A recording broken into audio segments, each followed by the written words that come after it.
السلام عليكم ورحمة الله. المحاور وليد إسماعيل، المختص أو المعروف بمحاوراته ونقاشاته وجدالاته ومناظراته بالخصوص مع أصحاب أو الرموز المذهب الشيعي،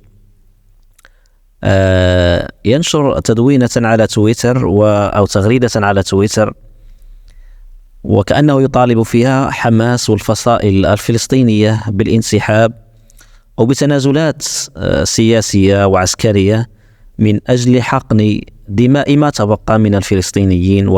فيقول وليد إسماعيل: قل عني عميل أو أبصق في وجهي عندما تراني، قل عني عميل أو أبصق في وجهي عندما تراني، ولكن أعطي نفسك برهة من الوقت لتفكر في كلامي. البعض جعجع وصرح بتصاريح. جعجع يعني كلام، يعني يقول كلام كثير، يتكلم بكلام كثير. البعض جعجع وصرح بتصاريح عنترية وهو الآن تحت التراب. من يقصد في هذا الكلام؟ في الغالب يقصد إسماعيل هنية الذي اغتيل في إيران. البعض جعجع وصرح بتصاريح عنترية وهو الآن تحت التراب ولم نتقدم خطوة واحدة. أو ربما يتحدث عن دكتور مرسي قبل موته، عندما تحدث الدكتور مرسي عن فلسطين وما إلى ذلك. المهم، ما يهمنا الكلام القادم: وأعداد قتلى المسلمين تفوق أعداد قتلاهم بكثير، وخسائرنا لا تعد ولا تحصى، وبسبب العنتريات كل يوم نخسر دولة، وتحولنا من العنتريات للندب واللطم والاستعطاف. ونحن نعلم جيدا أنه لن يتحرك أحد وليس عند أحد استعداد ليخسر مبنى في أرضه، فضلا عن أنه يدخل حربا سيجد نفسه فيها وحيدا أيضا. ومن قال سنجتمع فأظنه واهما، والدلائل تقول ذلك. ومن قال سنجتمع فأظنه واهما والدلائل تقول ذلك.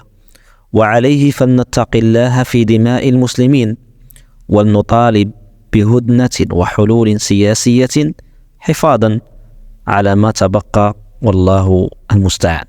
لكن أبا عبيدة رد على وليد إسماعيل في منشور له على فيسبوك، وجاء فيه: وليد إسماعيل يطالب المقاومة بتسليم أسلحتها وعمل هدنة سياسية لأنه لن يحارب معهم أحد، لكن رب العالمين حذر من هذا في كتابه في حال القتال، فقال: ود الذين كفروا لو تغفلون عن أسلحتكم وأمتعتكم فيميلون عليكم ميلة واحدة. وهنا يقطع خالق الخلق أن طبيعة الكفار هي السحق بعد ترك الأسلحة، وهذا هو المشهد في التاريخ. فلا توجد طائفة في التاريخ مسلمة أو غير مسلمة استسلمت وسلمت سلاحها إلا قتلها الكفار مرة واحدة وبكل وحشية.